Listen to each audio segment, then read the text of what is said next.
សូមជម្រាបសួរពុកម៉ែបងប្អូននៅពេលនេះខ្ញុំបាទនឹងលើកយក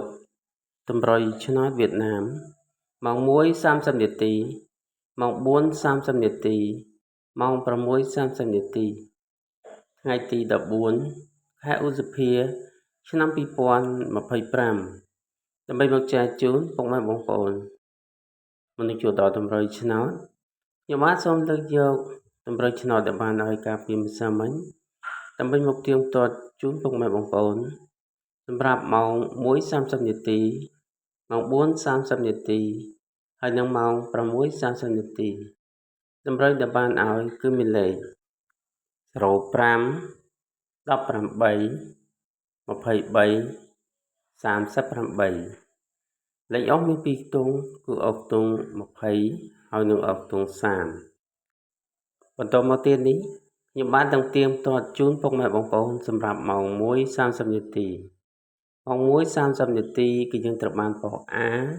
គឺ21គឺត្រូវលេខអុកបន្តមកទៀតគឺយើងត្រូវបានប៉ុស B គឺ21ដូចគ្នាត្រូវលេខអុកបន្តមកទៀតគឺយើងត្រូវបានប៉ុស D គឺ22គឺត្រូវលេខអុកដូចគ្នាតម្រុយខ្ញុំបានឲ្យលេខ23សរុបម៉ោង 1:30 នាទីគឺយើងត្រូវបាន3គ្រាប់ចំពោះម៉ោង 4:30 នាទីគឺយើងអត់បានត្រូវទេ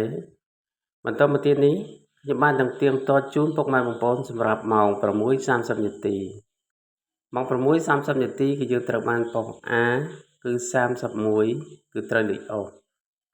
បន្តមកទៀតគឺយើងត្រូវបានប៉ុស A ដូចគ្នាគឺ05គឺត្រូវចំតម្រុយតែម្ដង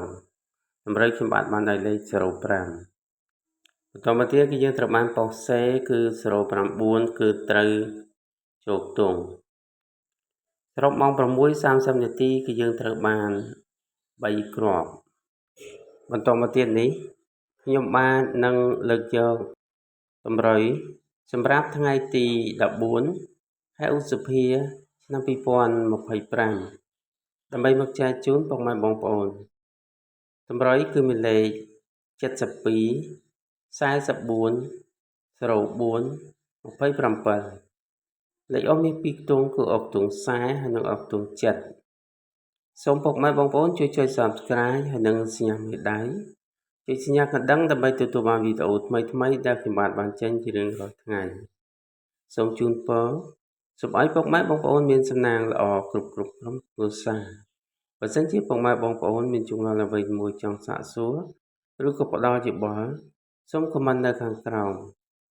សូមអភ័យទោសចំពោះការខុសឆ្គងដោយអចេតនាណាមួយសូមអរគុណសូមជម្រាបលាជួបគ្នានៅវីដេអូក្រោយៗទៀត